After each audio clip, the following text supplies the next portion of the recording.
Bueno, antes que nada, muchísimas gracias por estar acá acompañándonos en la segunda charla que vamos a escuchar de nuestro querido colega Andrea Pezzer de la Universidad de Nápoles, L'Orientale. Lo voy a volver a presentar, aunque ya es de la casa prácticamente, pero bueno, como no son los mismos, algunos sí, que estuvieron el viernes pasado. Les comento que Andrea es docente de literaturas hispanoamericanas en la Universidad de Nápoles, L'Orientale, es doctor en estudios ibéricos e iberoamericanos de la misma universidad y trabajó también en la Universidad de Coimbra. Sus intereses de investigación se centran en la literatura policial hispanoamericana, la ciencia ficción y el horror. Publicó 3 libros monográficos, entre los cuales se cuentan Delirios panópticos y Resistencia, publicado en Guatemala en 2018, y Miedo y Gobierno en las ficciones masivas de entre siglos, publicado en 2024 en Buenos Aires en una colección de Editorial TC. Sí. Exacto. Bueno, y el tema de hoy, que realmente creo que va a ser apasionante, es la memoria anacrónica interrogando el archivo del exterminio en Tierra del Fuego. Muchas gracias, Andrea, y muchas gracias a ustedes por estar aquí, quienes repitieron, quienes hicieron muchos kilómetros, ¿no? Muy claro, muchas gracias, Sam y Carlos Gamero ahí, que digamos tal vez vamos a nombrarlo, quién sabe, a lo largo de la charla. Hoy les presento un argumento totalmente diferente que tiene que ver con un proyecto de investigación de mi universidad, que es, digamos, un proyecto que, digamos, le voy a leer el abstract del proyecto, el resumen del proyecto para, digamos, tenerlo más rápido, que se llama Diálogos. Bueno, no tuvimos mucha fantasía con el nombre, digamos, de publicidad del proyecto, Diálogos, bueno, porque es Diálogos Fueguinos, colonialismos imaginarios y resistencias en Tierra del Fuego. Aquí queda el error que hago a menudo. Hola, Carlos. El proyecto adopta una metodología y una perspectiva transdisciplinaria para analizar el protagonismo de los pueblos indígenas de Tierra del Fuego y la Patagonia en el debate contemporáneo sobre la violencia neocolonial de los estados modernos, Argentina y Chile en este caso. En la intersección entre investigación antropológica, literaria, lingüística e histórica, los objetivos son múltiples. Bueno, desde la antropología pretende contribuir a sistematizar un presente incierto para estos pueblos, conceptualizar sus reivindicaciones étnicas y territoriales y definir el alcance de la herida histórica. En los estudios literarios se pretende evaluar la aportación de la ficción en la reconstrucción de los acontecimientos históricos y en particular de las ideologías que sustentaron un genocidio olvidado. Desde el punto de vista formal y terminal, bueno, sigue la presentación del proyecto. La idea es justamente construir, ¿no?, el debate cultural desde y sobre Tierra del Fuego entre una investigación histórica, antropológica y literaria o audiovisual, ¿no? Somos 4 investigadores, bueno, 3 investigadoras y yo, y entonces estamos tratando de ver cómo es, digamos, el debate cultural en Tierra del Fuego. Cuando hablamos de Tierra del Fuego, disculpen si esto le va a resultar muy obvio, pero es para introducir el tema, nos referimos particularmente a la Isla Grande de la Tierra del Fuego y todo el archipiélago y la área andina del extremo sur del continente americano, ¿no?, entre Argentina y Chile. Sí, y reconocemos 4 grupos étnicos principales, ¿no?, que serían menos aún que los tehuelches, que son más patagónicos, ¿no?, Selknam o Onas, como les decían, Haush o Menekens, como le decían, y Yaganes. O sea, yo voy a nombrarlos como Selknam, Yaganes y Alacalufes, ¿no? También se conocen como, respectivamente, Onas, Yámanas y Cahuesca. Ok, estas son las coordenadas más o menos generales del tema. Por supuesto, lo que trabajamos es el impacto, digamos, de la colonización que se dio en este territorio a partir de la segunda mitad del siglo XIX y cómo en unos 40, 50 años prácticamente desapareció una cultura o desaparecieron las culturas indígenas en la Tierra del Fuego, ¿no? La idea es también investigar las racionalidades del neocolonialismo, cómo, digamos, desarrollan un proyecto de exterminio que tiene como los mismos objetivos y un planteamiento desde cierto punto de vista parecido a la historia colonial del continente. Ok, ahora, digamos, permítame trabajar un poco el tema desde un punto de vista más personal, porque como no tiene nada que ver con lo que investigo normalmente, cuál es el sentido, por qué me surgió la idea de investigar Tierra del Fuego, por unos inputs, ¿no? Por unos, digamos, acontecimientos en mis lecturas o visiones que se dieron de casualidad. Y el primero fue con este documental chileno de un director que se llama Hans Mulchi, que se titula Calafates zoológicos humanos y que cuenta un poco la historia, digamos, clave, para mí, no sé, Carlos, también, tal vez para ti un poco, del secuestro de 11 Selknam que fueron, digamos, llevados luego a la Exposición Universal de París en 1889, del regreso de uno de ellos, de todo lo que pasó en Europa. Y el documental, digamos, entre investigación histórica y denuncia política, trabaja también todo el acto de reconocimiento y devolución de algunos restos, no solo de estos Selknam, sino también de algunos Aracalufes o Cahuéscar durante la presidencia de Bachelet en Chile, ¿no? Es un trabajo bastante parecido a otro documental argentino en este caso, ahora se me escapa el nombre del director, pero el documental se titula Damiana, que es el nombre, digamos, hispanizado de una chica Che, entonces el Chaco, secuestrada, ella también llevada al Museo de Ciencias Naturales de La Plata, y su nombre de pila, digamos, de su nombre indígena era Cribi, ¿sí? Entonces el documental se titula Damiana Cribi. Y el planteamiento es parecido, es decir, cuenta la historia del secuestro y después de todo, ¿cómo decir?, el examen antropológico colonial sobre su cuerpo, la muerte de la chica en el Museo de La Plata y la devolución de los restos en el siglo XXI. Y luego tenemos dos, digamos, hitos que desarrollaron esta investigación. Uno es, ¿no?, y son novelas sobre Tierra del Fuego, bien conocidas, La Tierra del Fuego de Silvia Paraguirre, que cuenta la historia de Jimmy Button, ¿no?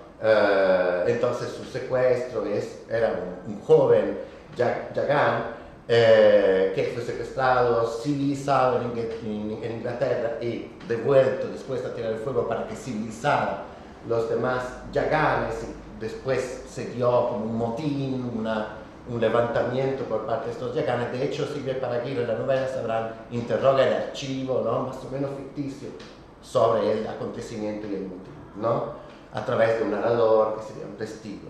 Y luego la novela de Carlos Gamero, La jaula de los zonas. La novela de Silvia Paraguirre es de la década de los 90 y la novela de Carlos salió en 2021. Sí. Ok, La jaula de los zonas, que también, digamos, trabaja el regreso de uno de esos 11 Selknam a Tierra del Fuego, Calapacte, ¿sí? El tema es cómo pudo regresar, ¿no?, a través de, digamos, cuáles rutas, cuáles trayectos, cómo pudo imaginar. Es el planteamiento de un imaginario decimonónico de entre siglos, ¿no?, entre esa tecnocracia incipiente y el anarquismo del compañero de viaje imaginario de Calapacte hacia Tierra del Fuego. Una anécdota: Carlos vino 4 o 5 veces, no, pero yo digo 4, ¿sí? Y en una de estas estaba escribiendo la novela, ¿no? Y a mí me entraba muchísima curiosidad y vi que había material para trabajar, ¿no? Conocía mucho, entonces eso me alentó. Y después me alentó también el hecho de que la compañera antropóloga del equipo de investigación, que se llama Flavia Cuturi, ¿no?, hizo 2 viajes, bueno, uno después de la financiación del proyecto y uno anterior. Y cuando regresó a Tierra del Fuego, quiero decir, fueron estos viajes, cuando regresó estuvimos hablando y vi que ahí había para, digamos, relacionarse, ¿no? Pensar en un trabajo un poco más ancho. Bueno, esta es más o menos la historia de cómo, digamos, decidimos investigar Tierra del Fuego. A mí me llamaba muchísimo la atención el hecho de que, junto a esa investigación que llevó a la publicación del medio de gobierno, esa tecnocracia de la élite construyeron un aparato, ¿no?, científico de justificación de la masacre, del genocidio, del exterminio, ¿sí? Que fuera después de, como hablábamos el viernes pasado, que se pasaba de, digamos, la política teológica y la preocupación por las almas, ¿no?, la preocupación por los cuerpos, la biopolítica, la política sobre los cuerpos y la gubernamentalidad. Entonces, como este concepto que no existía como tal, o sea, no se hablaba de biopolítica, pero ese conjunto de racionalidades más o menos explícitas hicieron que se repitiera, ¿sí?, digamos, el proceso de exterminio y destrucción de una civilización, sí, de una nación, claro. Desde un punto de vista metodológico, decido trabajar la literatura reciente sobre Tierra del Fuego, o sea, del siglo XXI por lo menos, con contadas excepciones, por supuesto, como Silvia Iparraguirre, porque en un momento, la colección de poesía sobre la que me voy a fijar al final, que es de 1986, ¿no?, pero tiene una razón, o sea, como entrada y aparición de un mundo aparentemente muerto en un trabajo cultural, ¿sí?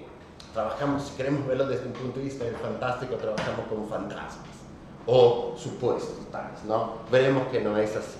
Entonces, digamos, ahora, hablando de Silvia Iparraguirre, Carlos Gamero, estamos hablando de una literatura sobre Tierra del Fuego, ¿sí?, escrita desde las capitales en cierto sentido, o el documental de Hans Mulci también, y veremos algunos ejemplos, ¿no?, cómo se trabajan estos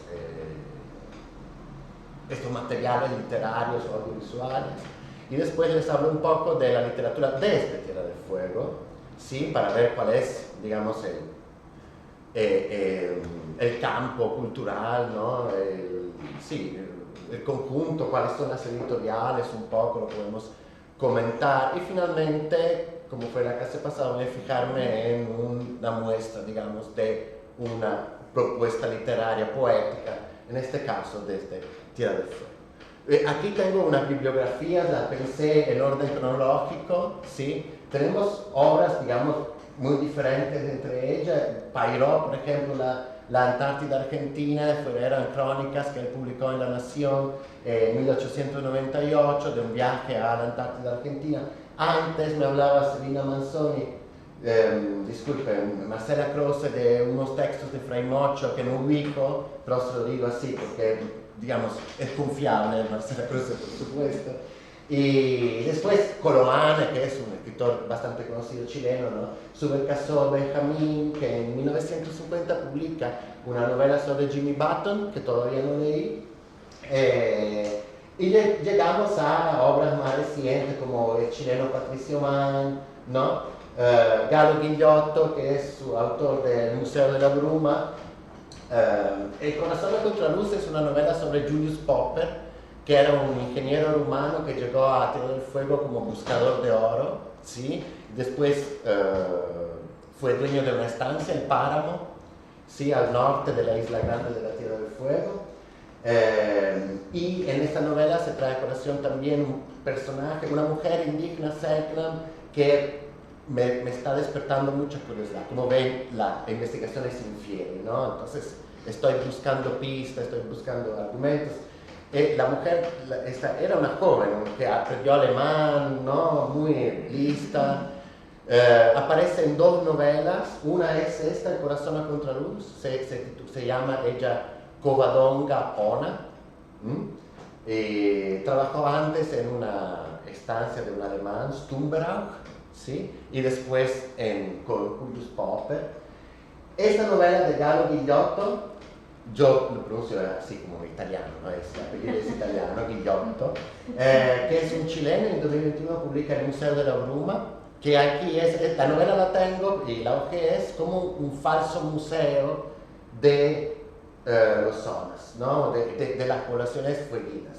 Entonces, aquí se empieza a vislumbrar digamos, una posible armación de la investigación, porque Corazón a Contraluz es una novela histórica, no lo trabaja mucho, pero el Museo de la Bruma sí trabaja el archivo. El museo como archivo, ¿no? Es algo también bastante presente en la literatura hispanoamericana. Hablamos de Huaco Retrato, de Gabriela Wiener el viernes pasado, de Paso. Luego, otra cosa que me llama la atención es esa novela de Nini Camps, Marta Nini Camps, que es la directora de la Casa América de Barcelona, no de Madrid, que es la más conocida, que publica una novela sobre Selknam, que es una historia que me persigue, ¿sí? Entonces, otro elemento interesante, esta de Jorge Sepúlveda y su pareja Dagny Ogen, Cowillig, llama la historia en el canal Beagle, ¿sí? Y más adelante, y ahora vamos a ver una muestra de literatura fueguina. Aquí tengo un recorrido también un poco más, digamos, amplio en el tiempo, porque encontré estos cuentos de la Tierra del Fuego de Enrique Campos Menéndez, que tiene un apellido, digamos, para nosotros un poco siniestro, tengo que trabajar un poco Tierra del Fuego, ¿no? Porque José Menéndez sería como el Magnus Diabolici de la Tierra del Fuego, ¿no? O sea, no fue el único, pero es un hombre que ahora existe un ensayo de un español que se titula Menéndez, Rey de la Patagonia, por ejemplo, ¿no? Es como si fuera, ¿qué le puedo decir? Una sinécdoque de la explotación extractivista y ganadera en Tierra del Fuego. Se dio sobre todo pasto de ovejas en Tierra del Fuego. Entonces, Enrique Campos Menéndez publica unos cuentos, cuentos de la Tierra del Fuego. Algunos de ellos son, digamos, reescrituras, digo, entre comillas, pero lo son, al fin y al cabo, folclóricas de cuentos, de relatos Selknam, ¿no? Que le llegaron al oído cuando él era niño, y otros cuentos tienen que ver con biografías o con acontecimientos que tenían que ver con antropólogos, científicos, etc., ¿no? Horacio Ricardo Canetti, esta es una antología, tenemos dos, esta de Canetti y la tengo en la diapositiva siguiente. Otra antología, aquí ya cambia un poco el rumbo. En 1998 ya tenemos un concepto de insurgencia de esta Tierra del Fuego, ¿no? Ya no es un elemento folclórico, no va de paso con digamos, una historia resumida un poco o por momentos clave del indigenismo en América Latina, pero sí se pasa de esa, digamos, tradición folclórica, ¿sí? O de cierta biopolítica de la presencia del indígena en la nación, un melodrama cursi donde el indígena como en ave sin nido, ¿no? Se convierte en un sujeto por educar pero sin contacto físico. Y eso les decía, Antología Insurgente en cambio es una antología de diferentes temas, no tan solo temas que tienen que ver con la realidad de Aracalufes, Yaganes o Selknam. Por ejemplo, aquí aparece un poeta que yo conocía como escritor santiagueño de ficción policiales, que en cambio nació en Punta Arenas y era poeta insurgente, y es Ramón Díaz Eterovich, ¿no? Santiaguino, porque sí. Santiagueño es de acá de Santiago del Estero. Ok, y no se mezclan las dos cosas. Ok, perfecto, gracias.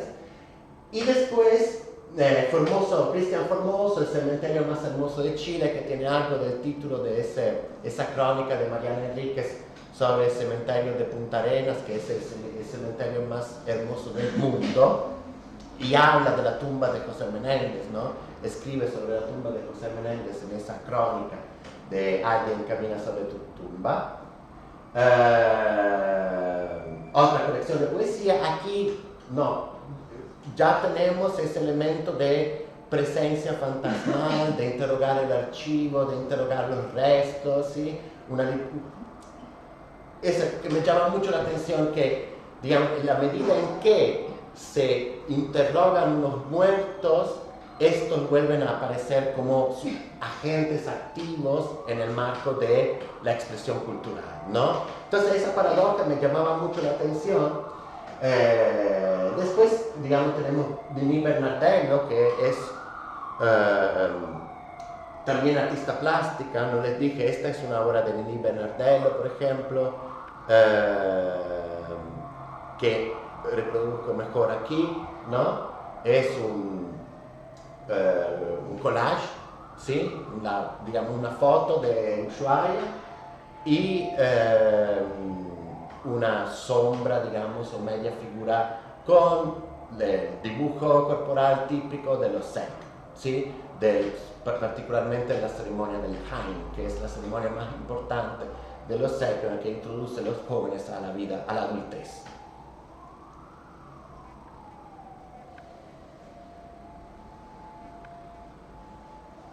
También, digamos, cuando les hablaba de esta bibliografía sobre Tierra del Fuego, se me olvidaba esta historieta, esa novela gráfica, ¿sí? Segnan fragmentos de un exterminio. El guionista es Carlos Reyes y el ilustrador Rodrigo Elgueta, son chilenos, y esto me apareció en esos días difíciles de la pandemia, cuando estábamos encerrados, ¿sí? Y esta es la edición española, la que poseo yo, porque participé en un crowdfunding para, digamos, publicar la novela gráfica también en España. Entonces, ahí en el medio de la nada de la pandemia surgió, o sea que esa sombra que persigue, que yo reconozco en la obra literaria, me persiguió a mí un poquito también, ¿no? De manera muy amable, ¿sí? No como vengándose de algo, pero ahí, me acuerdo ese día, crowdfunding sobre una universidad, dije, bueno, me llamó muchísimo la atención, pagué, y después de 2 o 3 años logré, digamos, tener esta historia, que se publicó anteriormente en Santiago de Chile y también se tradujo al italiano, cual fue muy llamativo en su momento. No sé si te acuerdas, Clara, que hicimos un seminario con los traductores, ¿sí, ¿no?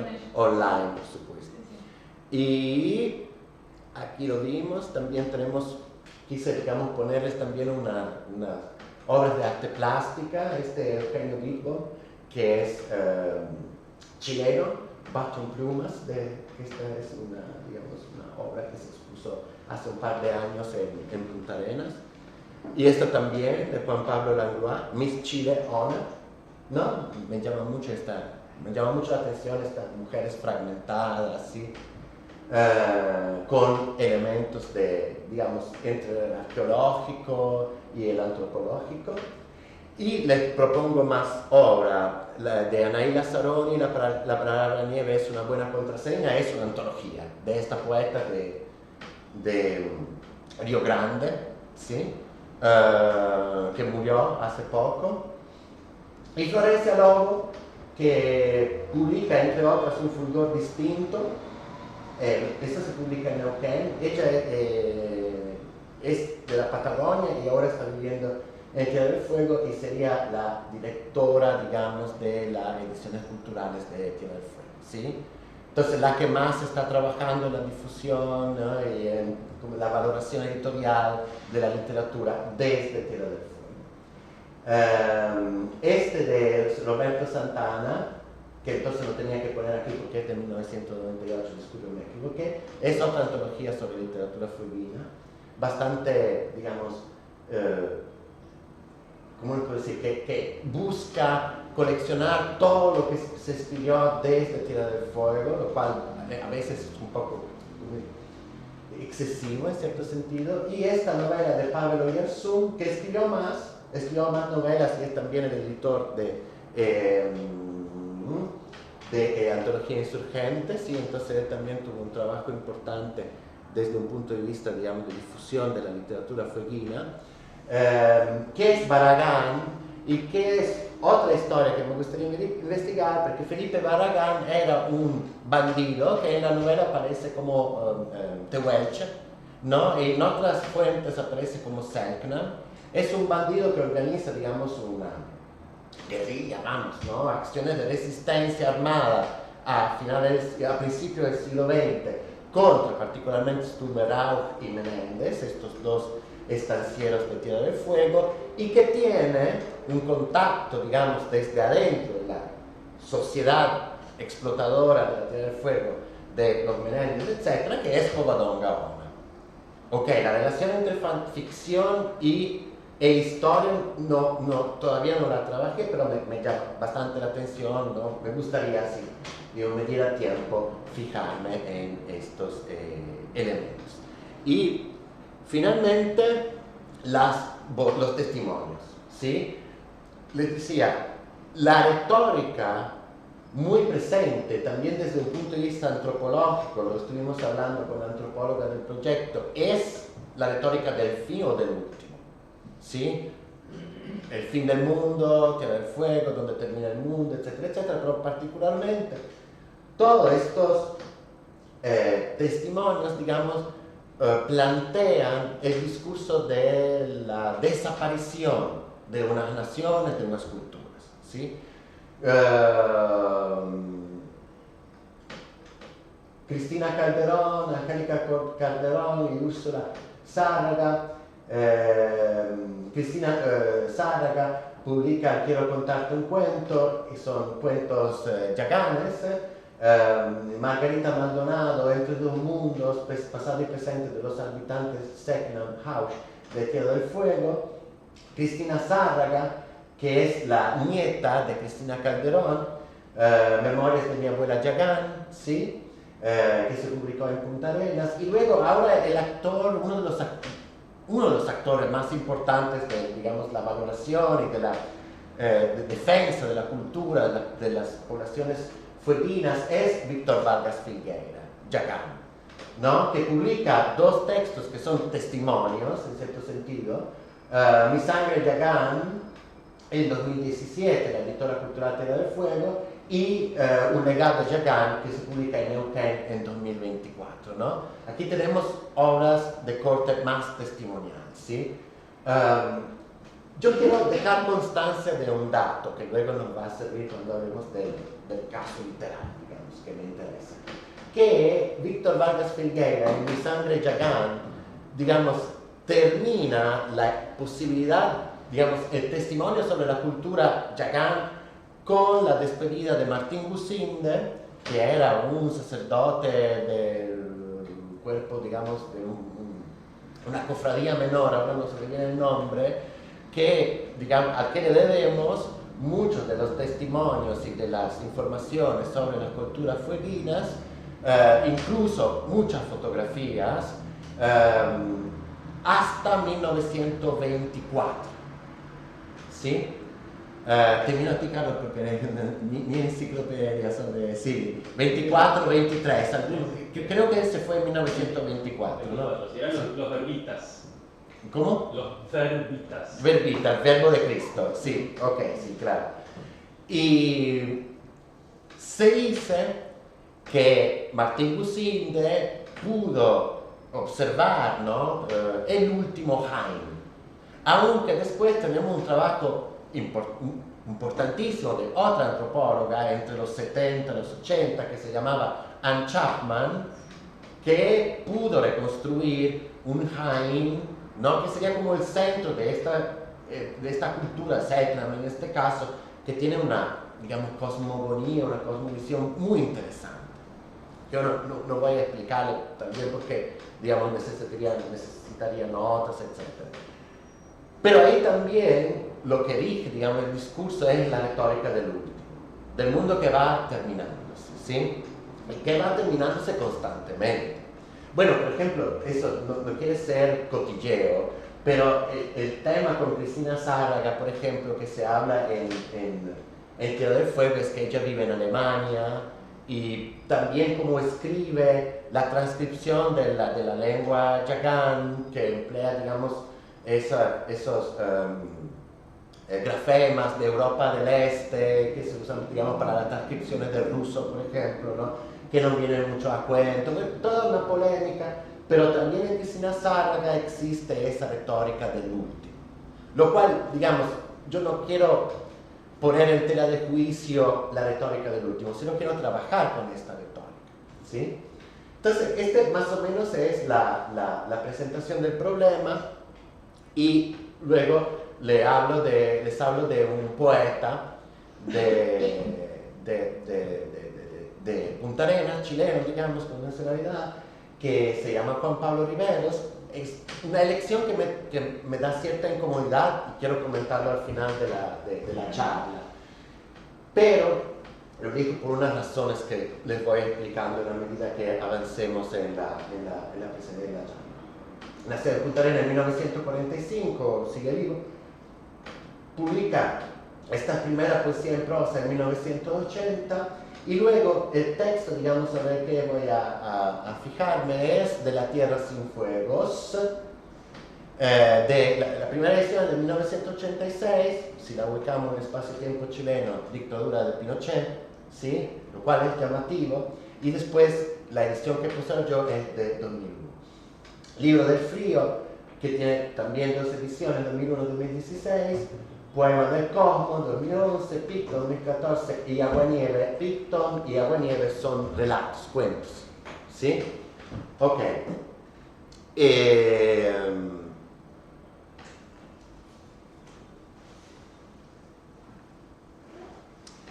Tengo un texto para, digamos, leerles de vez en cuando. Desde una perspectiva general, Riveros pretende constituir un archivo de las poblaciones fueguinas. De La Tierra sin Fuego se divide en 6 partes, más un prólogo y un apéndice. La primera introduce la naturaleza de Tierra del Fuego. La segunda es una precaución poética. O sea, cómo se introduce el lector y el poeta también en la dimensión de la Tierra del Fuego. Desde la tercera hasta la quinta se presentan las 3 poblaciones originarias. Selknam y Haush en la tercera parte, Yaganes en la cuarta y Alacalufes en la última de estas 3 partes, ¿no? Y por cada uno, digamos, tenemos elementos totalmente poéticos, elementos de descripciones del paisaje y, lo que más me interesa, elementos en los que él trabaja con el archivo, con la carta, con la crónica, las crónicas desde el siglo XVI, pero particularmente la crónica de Darwin, de Fitzroy, ¿no? Entonces de la primera mitad del siglo XIX, los documentos que produjeron los estancieros. Luego les tengo una muestra digamos, el aparato documental que emplea Juan Pablo Riveros. Pero tenemos también ese gran elemento poético de la representación poética de estas poblaciones fueguinas, de sus cosmovisiones, del territorio. Sí, a mí en algún momento me hace pensar en el canto general, ¿no? Porque es chileno, por una serie de razones. No tengo evidencia filológica de que exista esta relación, pero digamos desde un punto de vista de una idea de poesía, en algún momento me hace pensar en el canto general también, porque quiere ser, ¿no?, un recorrido histórico mítico de lo que pasó en Tierra del Fuego, canto general, en cambio sobre América Latina. Bueno, lo saben. En la sexta parte, el poeta se despide de Martín Gusinde, o Martín Gusinde se despide de los Yaganes. La sexta parte es un poema, que pero él divide en sexta parte, ¿sí? Es despedida de Martín Gusinde, 1923 aparece en el texto. Como se decía, conocedor y amigo de las islas y autor de una extensa obra etnográfica. Cierra el volumen una apéndice fotográfica, todas las fotos presentes en el trabajo del mismo Gusinde, ¿no? Entonces parece de inmediato evidente que para armar su archivo de los restos o de la memoria de lo que fue, Juan Pablo Rivero interpela otro archivo, el dilatado y minucioso registro de Gusinde. Pero la obra se constituye de numerosas referencias documentales, como decía, de crónicas sobre las tierras fueguinas. Esta incluye, además de la obra de Pereira, Los nómades de la mer, del 55, también el archivo íntegro de lo que se escribió sobre Tierra del Fuego.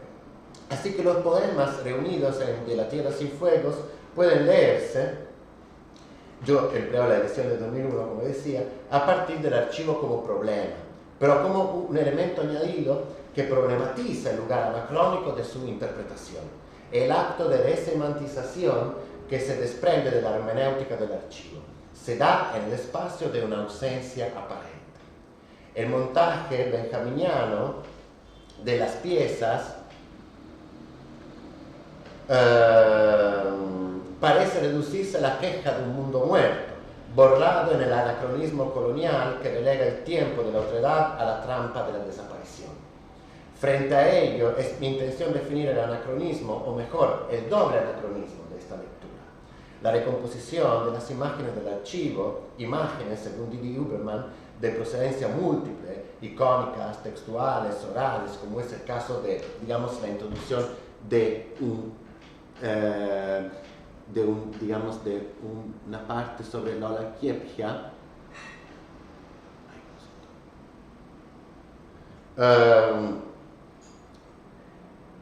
sobre la que vamos a hablar. Lola Kiepja fue una mujer Selknam que atestiguó, digamos, no tan solo la cultura general de los Selknam, sino también los cantos orales, la cultura oral de los Selknam, junto con Anne Chapman. ¿Okay? Nosotros tenemos también grabaciones de los cantos de Lola Kiepja, que, digamos, entonces, lo que me gustaba era que en este archivo entrara el elemento de la oralidad, que trabaja Clara, o sea, digamos, de que este archivo no se constituye tan solo sobre una cultura letrada, ¿sí? Sino que busca reproducir los elementos de una oralidad, busca reflexionar en cierto sentido sobre esa gran heterogeneidad cultural que Cornejo Polar nos dice constituye el imaginario sobre América. Este archivo lleva consigo la melancolía de la pérdida al mismo tiempo que ofrece otro anacronismo más interesante, el de la presencia, ¿sí? O sea que la pérdida es interrogar el archivo, quiere decir interrogar las razones por las que se fueron perdiendo estas civilizaciones. Pero en la medida en que se interroga la pérdida de los restos, estas civilizaciones vuelven a aparecer en cierto sentido. ¿Okay? Se lo digo, digamos, estoy compartiendo con ustedes unas ideas, por lo tanto, al final, todas sugerencias, críticas, etcétera, son, digamos, oro para mí. Ante la retórica del Apocalipsis, la paradoja de la presencia. El recopilador testimonial y crónico de ese archivo, sin ocupar el lugar de enunciación indígena, instala en el territorio al que se refiere la sombra impalpable de otro lenguaje. Una precisación argumentativa. Como decía, abordo la poesía de Riveros a través de la dimensión heterogénea de las imágenes. El poemario, tan próximo a las éfrasis en su representación del espacio, tan cargado de materiales cronísticos en sus referencias intertextuales más cercanas, es una puesta en escena del espacio fueguino. Bueno, antes de seguir aquí, por ejemplo, les propongo, digamos, unas notas al pie de página donde Juan Pablo Riveros declara la fuente del archivo. No es un archivo oculto, es un archivo evidente, ¿no? Aquí tenemos expresiones utilizadas por Mauricio Brown, otro estanciero, en carta a Leoncio Rodríguez, asesor legal de la Sociedad Explotadora de Tierra del Fuego, que es una carta de diciembre de 1895. La Sociedad Explotadora de Tierra del Fuego se constituye en 1893, 94 más o menos, y es como la asociación de los grandes estancieros que defienden, ¿no?, desde su punto de vista, los intereses de los tres estancieros frente al Estado chileno. Y entre estos intereses también la idea de que estos indígenas no tienen que estorbar digamos, la cría de las ovejas, ¿no? Para criar las ovejas se mataron los guanacos, que eran, digamos, las presas más importantes en el ámbito de la alimentación Selknam. Los Selknam eran cazadores, los yaganes eran, ¿no?, navegantes, o sea, que tenían sus canoas y comían pescado, mariscos, etc. Y entonces, frente a la desaparición paulatina del guanaco, los Selknams empezaron a cazar ovejas y esto generó el conflicto. Bueno, el conflicto es el clásico conflicto, es la mera presencia, en cierto sentido, que se justifica a través del abigeo, por decir abigeo en este caso, ¿sí? El robo de ganado. Son elementos intertextuales muy diferentes, cita también Ezra Pound, entonces tenemos un archivo, digamos, poético, no cita nunca Pablo Neruda, por eso es como una corazonada la mía, cita periódicos de Daily News, de South American Missionary Magazine, cita Businde, Hombres primitivos de la Tierra del Fuego, de investigador a compañero de tribu, cita Mauricio Brown, Borrero, La Patagonia Trágica. Entonces es un archivo, Darwin, ¿no? Es un archivo bastante heterogéneo.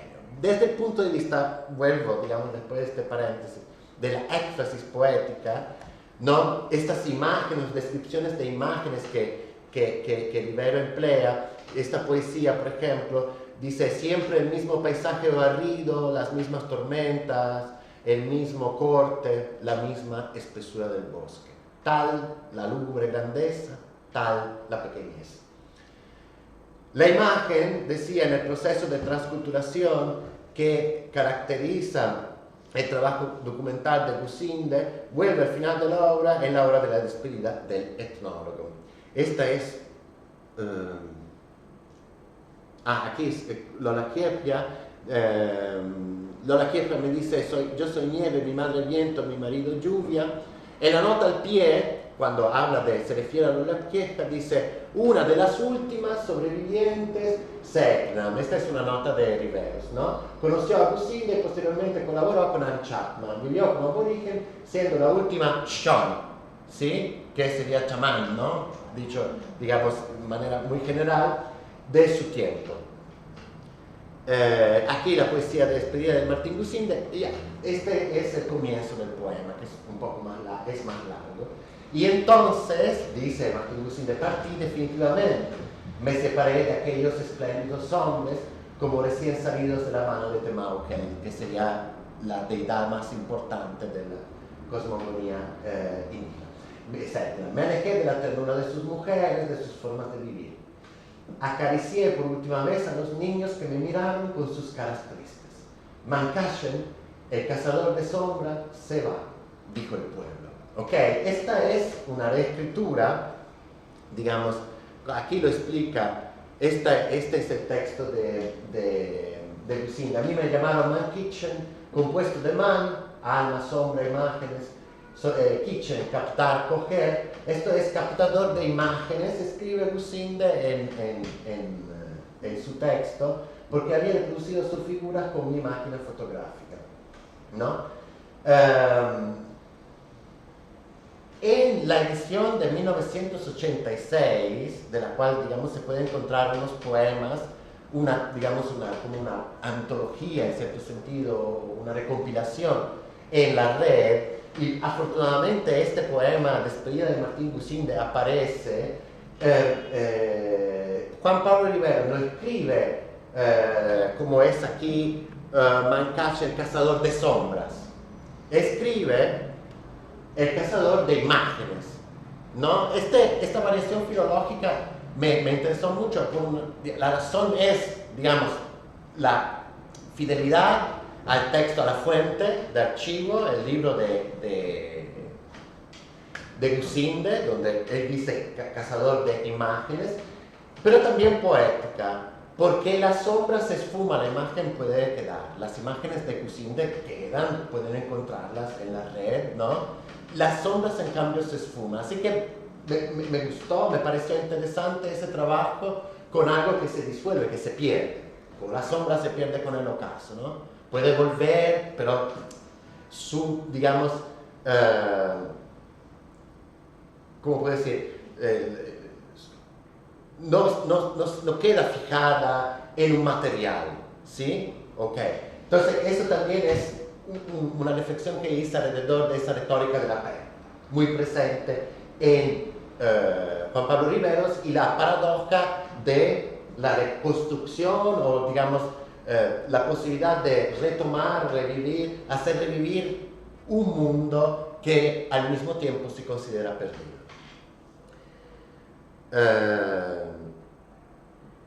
Ok, Como en otras poesías, en Despedida de Martín Gusinde, el archivo se explicita en una nota al pie donde Rivero se establece las referencias textuales. Es decir, uno es Carlos Keijer, autor chileno de Dios en Tierra del Fuego, publicado en 1947, y otro es Ronald Kay. ¿Quién es Ronald Kay? No sé, es un digamos, un crítico de la cultura, en cierto sentido, de lo audiovisual. Y en el número 3 de la revista chilena CAL, Arte y Expresiones Culturales, de 1979, que Rivero cita y que afortunadamente se encuentra en la red, publica un trabajo que se titula América igual topográfica, fotográfica. En el texto, el autor plantea, aquí, el autor plantea,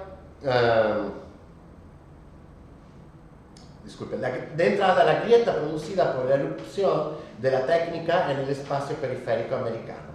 Aquí la impronta fotográfica, cito, incorpora sus negativos, sujetos y objetos en comparación con su ultramodernidad técnica y perceptiva, anacrónicos, descolocados, fantásticos, exóticos, prefotográficos. Fin de la cita. De esta manera, y ahora cito otra vez, la producción de una unidad significativa que contiene en cuanto imagen una discontinuidad temporal que la constituye y en la que se citan dos tiempos históricos distantes. Fin de la cita. Este no me llamó mucho la atención porque es otro efecto del anacronismo. Entonces, que sustrae el referente a la conceptualización del tiempo, mítico, ritual, histórico, para insertarlo abruptamente en la época de la reproducción técnica. En esta paradoja, acaso involuntaria, radica la melancolía de la imagen, su síntoma del fin.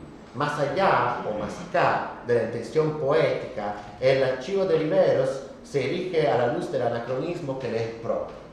Desde el punto de vista del trabajo que Rivero, aquí tenemos, por ejemplo, unas imágenes que Rivero reproduce al final de la obra, ¿no? Aquí, este es Sean Tenensk, que es Selknam. Aquí tenemos tres mujeres Selknam. La joven del centro es Angela Loich, ¿sí? Que murió no hace mucho. Una poesía de Florencia Lobo, que es una poeta que le cité al comienzo, habla del archivo de Angela Loich, ¿no? Colaboró con los estudios realizados con Anne Chapman. Última mujer Selknam, otra vez. Claro, ¿no? ¿Cuál es el tema, digamos, que quiero trabajar? Este anacronismo. Sí, lo estoy repitiendo. Desde el punto de vista del trabajo que Rivero hace con el anacronismo del archivo, son muy llamativas las poesías Exterminio y Dawson primero, ¿no? Que son dos poesías, digamos, secuenciales en la colección de poemas. O sea, aquí tenemos Exterminio, donde se ve, ¿no? Un día los sanos despertados y hallaron sus campos nevados de ovejas, famélicos, mujeres y niños. Y después el archivo, ¿no? Antes teníamos ¿cómo decir? La voz poética y después el archivo intercalado. Antes las bocas de nuestro Winchester cogen aquello que consideran producto de su tiempo. Pues, comenta el poeta, vienen los indios que con sus depredaciones, ya que el hombre es una de las debilidades de los señores aborígenes.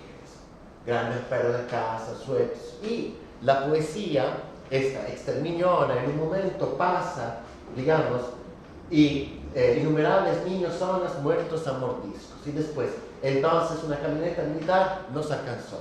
Nos rociaron con benzina de rodillas a cabeza. Nos prendieron fuego y ardimos. Y consigue con, este es un testimonio de la dictadura de Pinochet. Lo refiere en la nota al pie, ¿no? Juan Pablo Rivero. Castigo infligido a Rodrigo Rojas y Carmen María Quintana por una patrulla militar el 2 de julio de 1986, ¿no? Y aquí tenemos otro elemento del anacronismo del archivo, según Didi Huberman, ¿no? El hecho que el archivo nos presenta, digamos, como casos aislados, serían casos de maldades, circunstanciales, porque los zonas robaban ovejas o cualquier cosa. Construido en un archivo representan como la racionalidad del poder soberano, si queremos volver al lenguaje de la clase que viene pasado, el estado de excepción, ¿no? La razón de la falta de derechos, la arbitrariedad del poder, la irrupción del poder. Aquí el sistema de referencia reconstruye una historia de palimpsestos, de imágenes superpuestas en la reorganización del archivo. La coherencia de los instrumentos de desarrollo económico, vista a través de la lupa de los estancieros, se citan cartas de Brown, de los exploradores y de los diarios de la burguesía transnacional, como The Daily News, que en un momento en la poesía aparece una cita del Daily News que dice la manifiesta necesidad de exterminar a los fueguinos, ¿no? La manifestación del poder soberano, como les decía, deja de ser una eventualidad y la revela la matriz de la colonialidad del espacio americano. Ambos poemas, al fijarse en el lugar campo, el espacio concentracionario puede ser también indirecto, ¿no? Como fue Dawson cuando fue una misión salesiana, digo bien, ¿sí? Y que volvió a ser campo durante la dictadura. Conecta episodios lejanos entre sí bajo una única estrategia de disciplinamiento, aniquilamiento.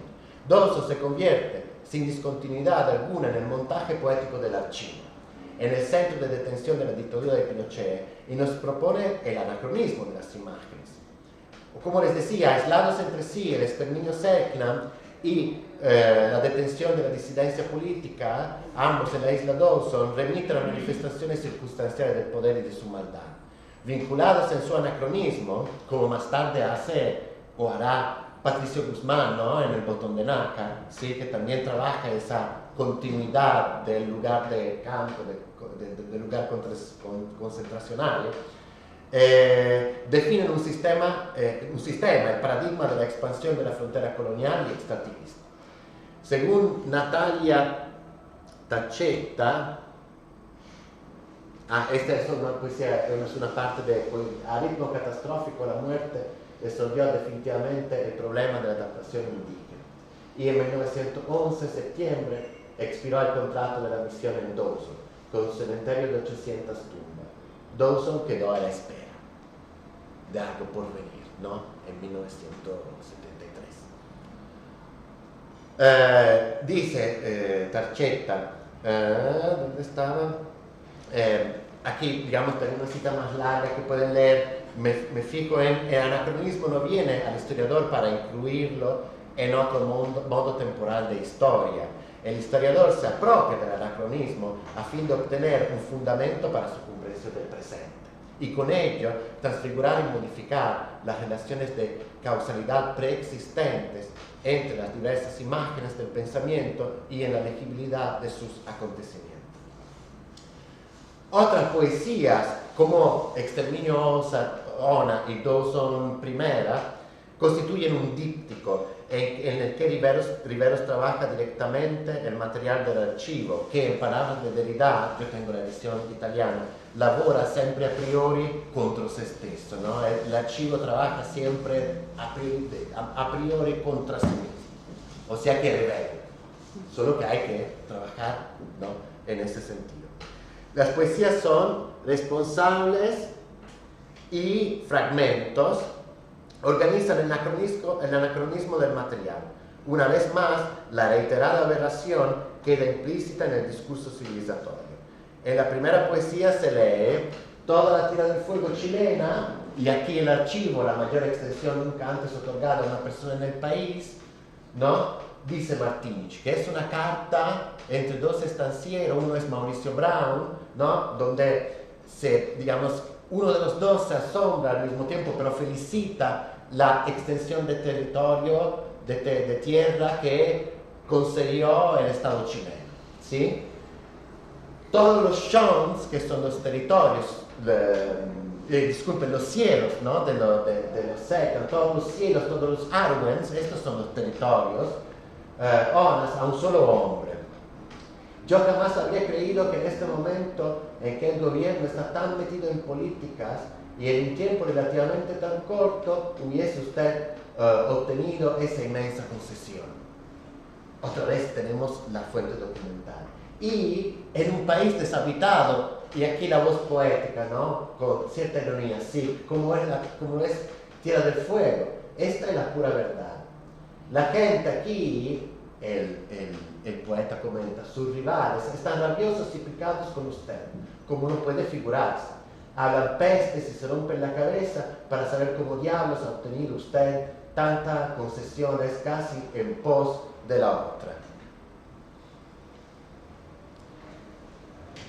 El trabajo con el archivo y el trabajo con el archivo es constante en la poesía, no todas, ¿no? Algunas son solo, digamos, exclusivamente cumbres poéticas, imágenes poéticas, concesionarios de la sociedad explotadora de Tierra del Fuego o sociedad exterminadora de Tierra del Fuego, empleados superiores, sirvientes, triunfo de la civilización sobre la barbarie, incluso también citas que no tienen que ver, digamos, con eso. Genocidio, la colonización ganadera. Al estar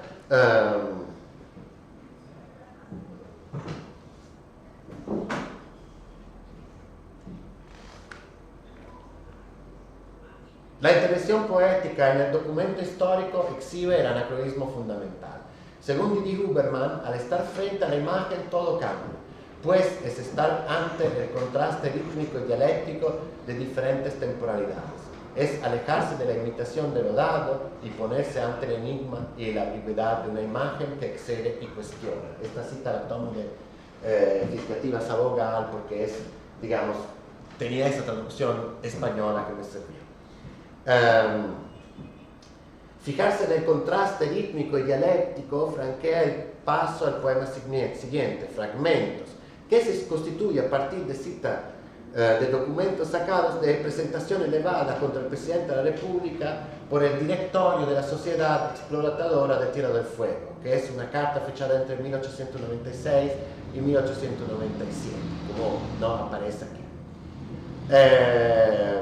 Y aquí tenemos el poeta que introduce, ¿no?, de manera muy lacónica, si queremos, pues, a reservarse el gobierno el derecho a ejercer sobre los indígenas la vigilancia contrajo sin duda la obligación de ejercer de modo eficaz. Y explica, ¿no?, que protestan contra, digamos, la ausencia del gobierno que no gobierna el territorio y la presencia externa, y al final dice, y haría de esos indígenas una clase privilegiada ante la ley. Por enorme que parezca esta relación, lo cierto es que esto está sucediendo en Magallanes en los últimos tiempos, ¿no? Aquí tenemos este elemento, digamos, otra vez de archivo que constituye la racionalidad. Dicen, existe una ley, ¿sí? Esta ley tiene que darse y estar vigente en todo momento, sin considerar que esas fueron expropiaciones de tierra, ¿no? O sea, la penetración colonial, ¿sí? El anacronismo de la visión de la imagen, de esta imagen del documento, se relaciona con la segunda referencia a Dawson, espacio arquetípico de la violencia del Estado, y ahora comunión en la resistencia. Otro anacronismo diferente se da en el poema siguiente, que se titula Alturas. Más, este es el poema, no tiene ninguna fuente documental, etc. Gracias a la inteligencia artificial pude convertir el texto de Gusinde en un texto, digamos, reconocible, OCR, ¿no?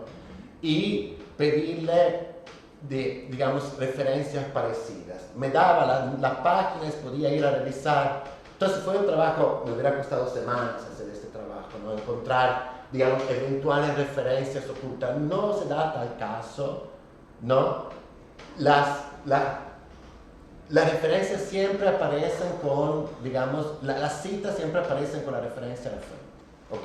Entonces esta es tan solo, entre comillas, un acto poético.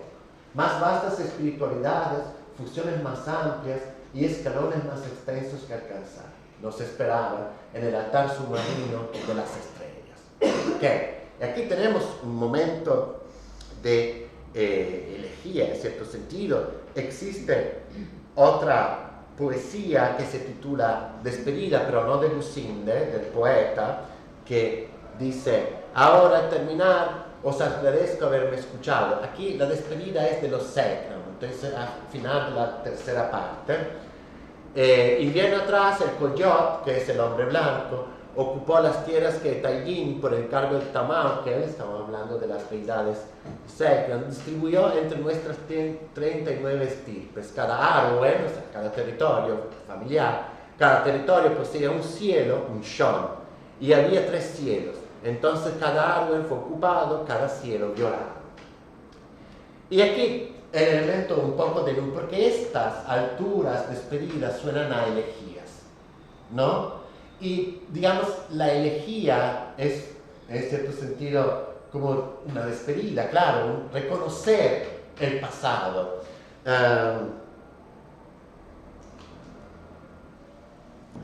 Dice en despedida de Martín Gusinde, ¿dónde están Onas? ¿Dónde Yagan Manso leva la calufe? ¿Dónde hombres diligentes, mujer tenaz? ¿No cogeréis más gacela, dulce, yagana, moluscos a la orilla del mar? ¿Dónde está tu pueblo, Temaukel? ¿Dónde tu marino, Guatainewa? Preguntárselo al Coyot, murieron de Occidente. Esta, que es una elegía, ¿no? El Unum Visunt, como Manrique leído por Borges. Pero Borges dice una cosa interesante sobre la obra de Manrique. Todo lo que de veras fue no se pierde, la intensidad es una forma de eternidad. Bueno, ¿cómo leer esta elegía, no? Desde cierto punto de vista me quedé un poco como, ¿sí? Frente a esa retórica del último, definitiva, todo lo que desapareció. Desde otro punto de vista, el conjunto de las poesías incluidas en el poemario reviven la presencia. Entonces, no trabajar como anacronismo sobre anacronismo. El anacronismo de la pérdida, en el momento en que esa pérdida quiere decir volver a enfrentarse con una presencia. Y con, digamos, todo el aparato colonial que permitió esa pérdida. O sea, ustedes habrán pensado, nos habló de Anaíla Sarroni, de Nini Bernardello, de Florencia Lobo, que son todas mujeres, y ahora nos habla de un hombre. Pero esta colección poética de 1986, también desde un punto de vista de historia de la literatura, si queremos, de construcción de un corpus cronológico, me pareció muy llamativa porque desde cierto punto de vista vuelve a activar la presencia. La presencia en el texto poético, elegíaco, como es la poesía de una poesía muy interesante de Florencia Lobo sobre la muerte de Ángela Loy, ¿no? Vuelve a activar el corpus, vuelve a activar la presencia.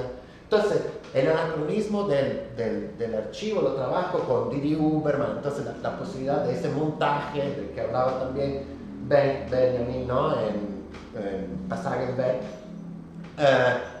Ese, claro, es una manera de leer el texto, pero desde la perspectiva, digamos, pragmática del texto, lo que hace es subvertir la elegía, en cierto sentido, ¿sí? Pasar de la elegía a la presencia, o sea, de la ausencia a la presencia a través de otro tipo de anacronismo. Finito, terminé. Esta es una bibliografía que les dejo de, digamos, bibliografía crítica. Esta es, también hablando de archivo, esta es una exposición, una muestra que hizo Paula Díaz, que es una española de Cantabria, y se titula Miranda porque Miranda es el pueblito chiquito cerca de Avilés, en España, en el norte, de donde zarpó, de donde empezó su viaje José Menéndez, ¿no? Aquí también la superposición de las imágenes me parece muy llamativa. Si se fijan en Google Maps, estas son fotos reales de Miranda, ¿no? A la que la artista superpuso la presencia celta, ¿no? O sea, como es la adicción al gótico, ¿no? Como lo hablamos el viernes pasado, el revenant, el expulsado que regresa amenazante en hábitos de casa, ¿sí? Pues llamaba muchísimo la atención esta, digamos, montaje fotográfico de Paula Díaz y se lo propuso. En la red pueden ver toda la muestra, la exhibición de Paula Díaz que se llama Miranda. Muchas gracias por escucharme otra vez.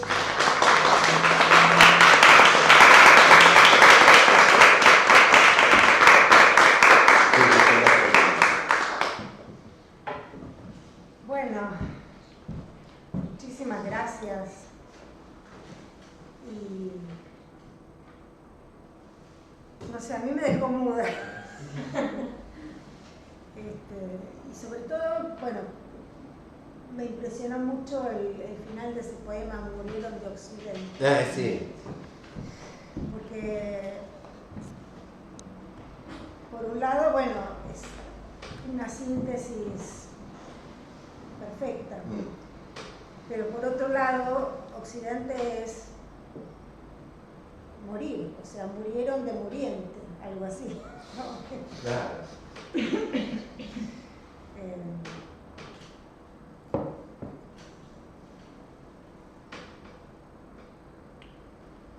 Bueno, pero entonces... Es impactante esta historia. Sí, no, a mí me dejó colocar.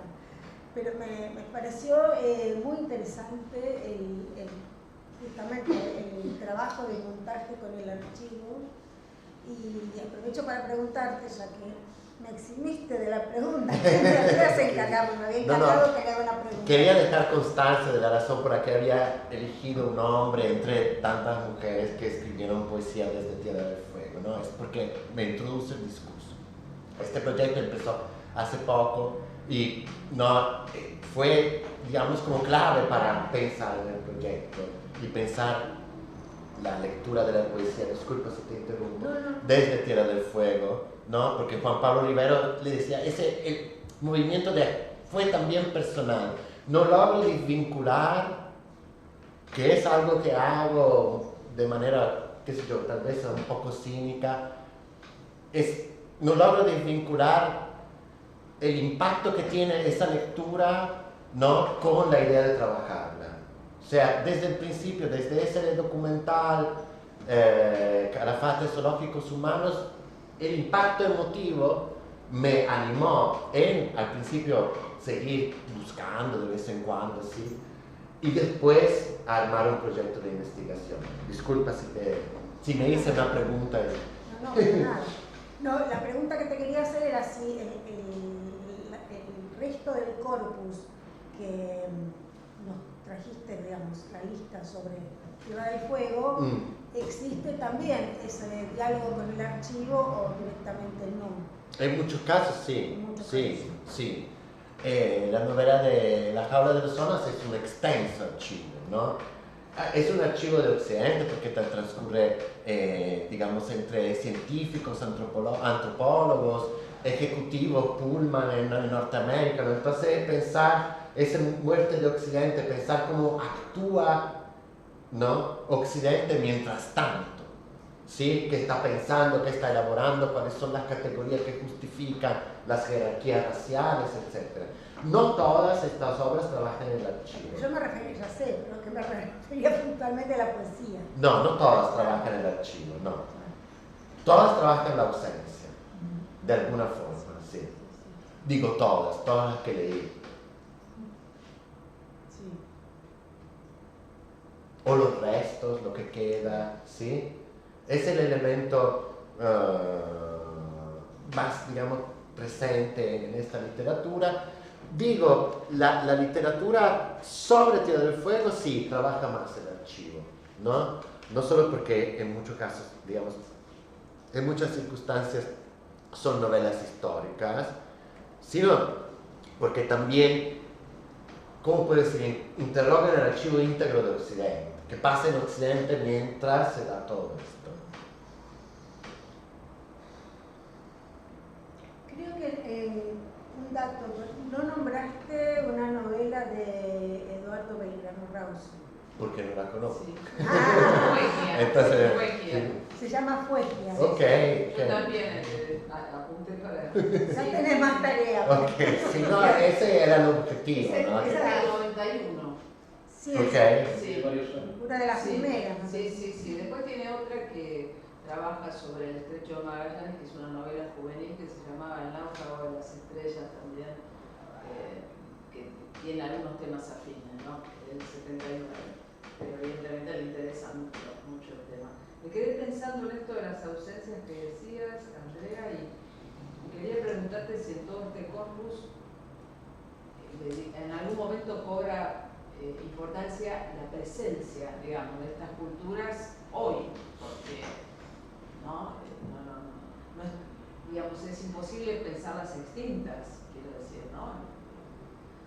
salvo con una mirada, digamos, de que todo quedó en el pasado y los indios están en el pasado. Digo, pero ¿hay alguna poesía, hay alguna narrativa que reivindique, que trabaje con esa presencia? Eso está trabajando muchísimo la antropóloga del equipo, ¿no? Porque está trabajando particularmente estos dos testimonios de Víctor Vargas Filgueira, el Yagán de que les hablaba antes, porque Mi Sangre Yagán es un testimonio de la pérdida, de la ausencia, pero un legado Yagán no. Un legado Yagán es, ¿no? Digamos, leído en conjunto una biografía familiar, del linaje, ¿no? Donde se mezclan españoles, porque existe un tema, digamos, de cuál es el nivel de la mezcla que autoriza a pensarse en yaganes todavía, ¿no? Y Víctor Vargas trabaja con este elemento, particularmente en un legado yagán, dividiéndonos las tareas, digamos, de la investigación, porque también le interesaba, porque hizo trabajo de campo, como se dice, o sea, que estuvo 2 veces en Tierra del Fuego, nuestra Flavia Couturi, ella se está dedicando a la presencia. Sí, incluso pensándolo con lo que comentábamos el otro día de Nuestra Tierra de Lucrecia Martel, ¿no? No es una ausencia, sino que es una presencia, ¿no? Los pueblos originarios. Es al revés, quiero decir, ¿no? Si uno lo pone desde otra perspectiva, por eso me parece bien interesante conocer un legado yagán, ¿no? Cómo se piensa hoy, más allá del exterminio sistemático, por supuesto, ¿no? Pero eso que se ve en algunos planos en la película Nuestra Tierra, ¿no? En un momento dice, ¿dónde está nuestra cultura? Y empiezan a ver primeros planos de las caras de los habitantes de ese lugar, ¿no? Y ahí está la respuesta. Claro, y existe un debate muy importante sobre, digamos, la expresión de la identidad cultural, yagán o selknam, ¿no? Pero existe el movimiento, Rafaela Ishton, por ejemplo, es un movimiento de mujeres, selknam, que viven cerca del lago Fagnano. ¿Cómo se llama esa ciudad? Torwin, sí. Entonces, la presencia es real, quiero decir, ¿no? Y como te decía Sandra, me repito, la trabaja mucho la compañera antropóloga, ¿sí? Estamos trabajando en múltiples, digamos, Interdisciplinario. Sí, claro, pero al fin y al cabo logramos no, ¿cómo se dice? Pisarnos, no, dialogar, ¿no? Se llama diálogo fluidos. Sí, sería una paradoja, pero digamos que yo como llego hasta ese interrogante, que puede ser un interrogante sucesivo a la obra de Víctor Vargas, ¿no? O sea, que sin embargo plantea un problema y cómo después se discute ese problema. Sí, Carlos. No, quería más bien preguntar. Tengo entendido que la novela Fuegia de Grano Rawson es puramente ficción, ¿no? Y bueno, tienes que preguntárselo a Sandra. Pero él no la conoce. Yo no la leí. Por eso. Claro, pensé que habían hablado de la novela. No. A ver. Es un dato. Un dato Un que aporte. después te quiero tomar una nota. Incluso creo que en su momento, no sé si te acordás, Andrea, generó como alguna polémica, porque pasó tanto tiempo que no. Pero me acuerdo como que había algo malo con la novela, ¿no? Algo malo, que había una discusión con esa novela, no me acuerdo. Yo tampoco me acuerdo. Pero Capaz ese que Charlie se acuerda, ¿no? puede ser seguramente, claro. No recuerdo la polémica, sí, digamos, es una novela de ficción, pero que incorpora elementos históricos comprobados. El Grano Rawson hablaba de que era de ficción. Sí, digo eso. No había nada de real, Bueno, no había tenido ningún modelo, etc. Sí. Claro, por eso creo que hubo alguna, levantó un poco de viento eso, ¿no? Como que... Bueno, miren, como Sí. tengo que leerla, les envío un informe. ¿No? Claro. Una pregunta, pero puntual. Sí. ¿Rivero vive? Sí, Ah, sí, vive. Tiene una página web, sí, donde sube, digamos, las cosas que hace y sí. El Grano Rawson se retiró un poco, está publicando en esta editorial norteamericana, creo, su libro, una vez que lo encontré. 5 o 6 años, me dijo, no edito más en Buenos Aires, estoy editando en Amazon. Ah, puede ser, sí. Y yo después no leí, no vi ningún libro, no sé si vos conoces. No, la verdad que no.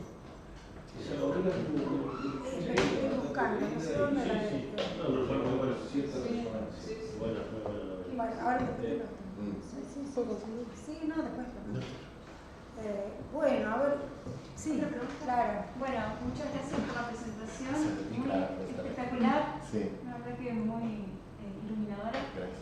Te quería preguntar a ver si Riveros utiliza como archivo, digamos, voces de, digamos, registros de los pueblos. Solo Lola Kiepa.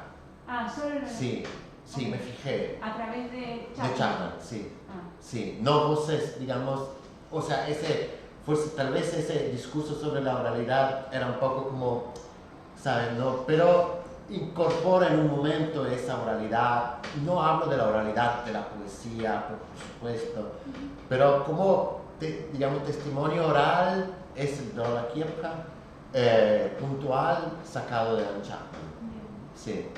Muy interesante, la verdad que esto del el anacronismo, digamos, me parece que igualmente desde cuando uno quizás se acerca a Tierra del Fuego, en tu caso, incluso por parte de los descendientes de Amoyaganes y Selma, me parece también tienen que hacer un trabajo importante con el archivo, no solo familiar, por eso también un poco se cruza, es interesante cómo se cruza esto de lo privado y lo público, ¿no?